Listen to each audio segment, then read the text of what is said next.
Antarctica बर्फ़ से भरा हुआ इतना बड़ा कॉन्टिनेंट है जिस पर 5 किलोमीटर की गहराई तक सिर्फ बर्फ़ ही बर्फ़ है। इतनी ज़्यादा बर्फ़ और वो भी 1.5 करोड़ किलोमीटर तक फैली हुई है। यानी अंटार्कटिका का साइज़ अमेरिका से भी काफ़ी ज़्यादा बड़ा है। भले ही जून जुलाई की गर्मियों का मौसम हो, लेकिन अंटार्कटिका का टेम्परेचर पूरे साल -50 डिग्री सेंटीग्रेड से -90 डिग्री सेंटीग्रेड तक रहता है।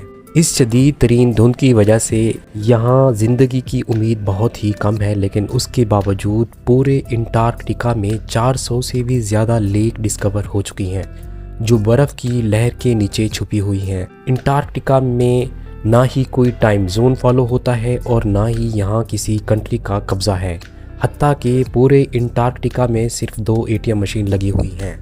कई लोगों का मानना है कि अंटार्कटिका की बर्फ़ के नीचे कई राज पोशीदा हैं। कुछ लोगों का तो ये भी मानना है कि बर्फ़ से ढके हुए इस मिस्टीरियस कॉन्टिनेंट के नीचे एक अलग ही दुनिया बसती है जहां एलियंस का राज है। लेकिन रिसर्चर और माहिर आसार कदीमा इस मिस्टीरियस कॉन्टिनेंट के पोशीदा राज को फाश करने के लिए दिन रात मेहनत कर रहे हैं। उन्होंने जहां चंद ऐसी चीज़ें भी तलाश की हैं जिनको देखकर साइंस भी हैरान रह जाती है। आइए आपको इसके बारे में बताते हैं।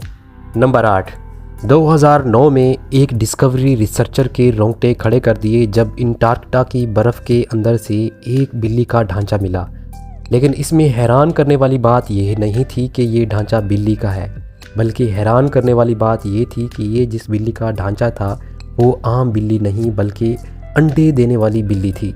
जब रिसर्चर लैब में इस अजीब बिल्ली के ढांचे पर मज़ीद तहकीक की गई तो मालूम पड़ा कि ये जानवर कम से कम भी 2,50,00,000 साल पहले धरती पर पाया जाता था। नंबर 7, 2014 में माहिर आसार कदीमा को अंटार्कटिका से इंतहाई हैरान कर देने वाली इंसानी खोपड़ी मिली। पहली हैरानगी की बात ये थी कि अंटार्कटिका में ये मिलने वाली पहली इंसानी खोपड़ी थी, और दूसरी हैरानगी की बात ये थी कि इन खोपड़ियों की शेप थी।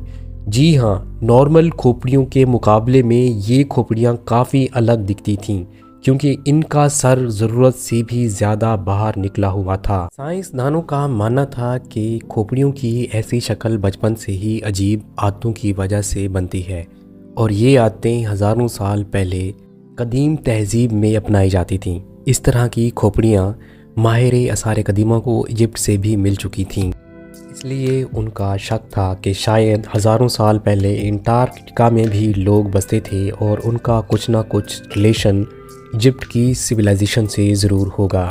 नंबर 6, पिछले 50 साल के दौरान अंटार्कटिका से 10,000 से भी ज़्यादा मीटोराइट्स मिल चुके हैं। मीटोराइट्स पत्थर के ऐसे टुकड़े होते हैं जिनका ताल्लुक हमारी धरती से नहीं होता, बल्कि वो किसी और धरती से टूटकर आए होते हैं। साइंसदानों का मानना है कि मिलने वाले मीटोराइट्स में से कई 70,000 साल से भी ज़्यादा पुराने हैं। वैसे तो ये पता लगाना बहुत मुश्किल है कि इन मीटोराइट्स का ताल्लुक किन सितारों या प्लैनेट से है, लेकिन 2002 में अंटार्कटिका पर गिरने वाले एक छोटे मीटोराइट 2015 में डिस्कवर किया गया था, और साइंस का मानना है कि ये कहीं और से नहीं बल्कि मार्स से टूटकर आया है, क्योंकि इस मीटोराइट्स के अंदर ऐसे बैक्टीरिया थे जो मार्स पर पाए जाते हैं।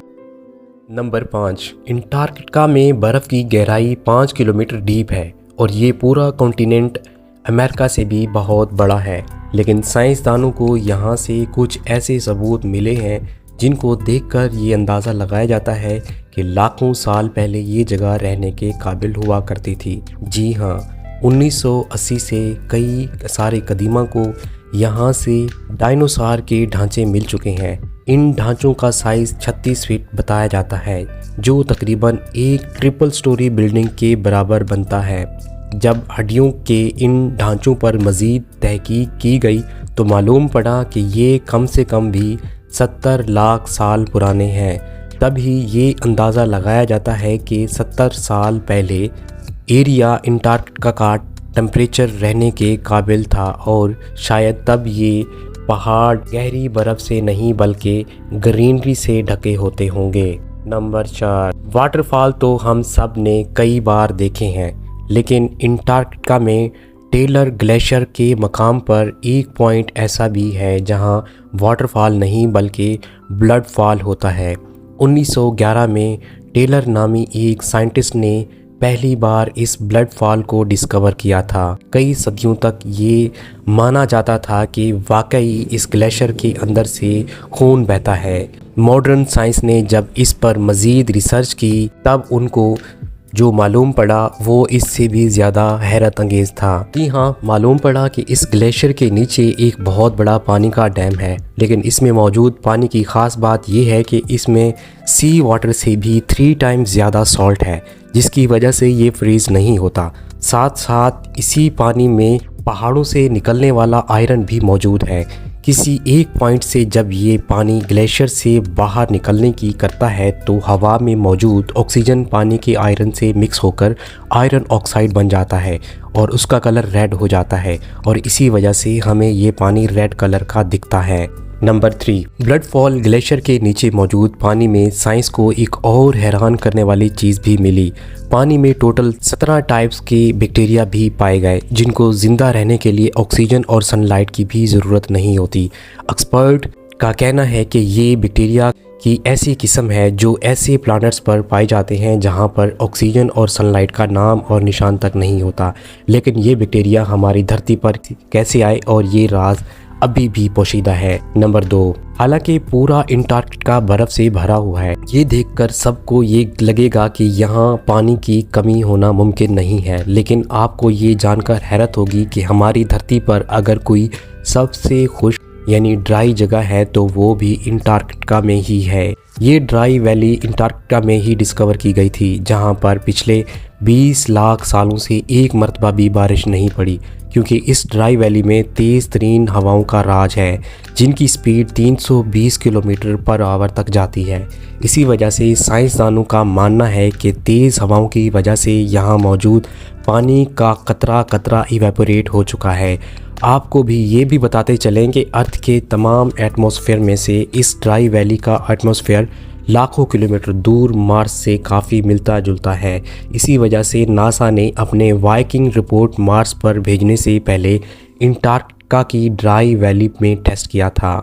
और अब नंबर 1, माहिर आसार कदीमा की एक टीम को अंटार्कटिका की बर्फ़ के अंदर 1100 फीट की गहराई से एक इंतहाई खौफनाक मखलूक का ढांचा मिला। ये पता लगाने के लिए कि ये ढांचा कौन से जानवर का है, कई एक्सपेरिमेंट्स किए गए, लेकिन हैरत अंगेज़ तौर पर इसका स्ट्रक्चर किसी भी जानवर से मैच नहीं होता। इस खौफनाक ढांचे की लंबाई 8 फीट बताई जाती है, जिसकी हड्डियां बॉडी से निकली हुई थीं। कई सालों की मेहनत के बाद आज तक ये पता नहीं लगाया जा सका कि ये जानवर कौन सा था और आखिर इस धरती पर कहां से आया। उम्मीद है इस वीडियो से मिलने वाली मालूमात भी सिर्फ आप अपने आप तक नहीं रखेंगे। अगर वीडियो अच्छी लगे तो इसे भरपूर लाइक करें और दोस्तों के साथ भी शेयर करें। आप लोगों के प्यार भरे कमेंट्स का बहुत बहुत शुक्रिया। मिलती हैं किसी अगली शानदार वीडियो में।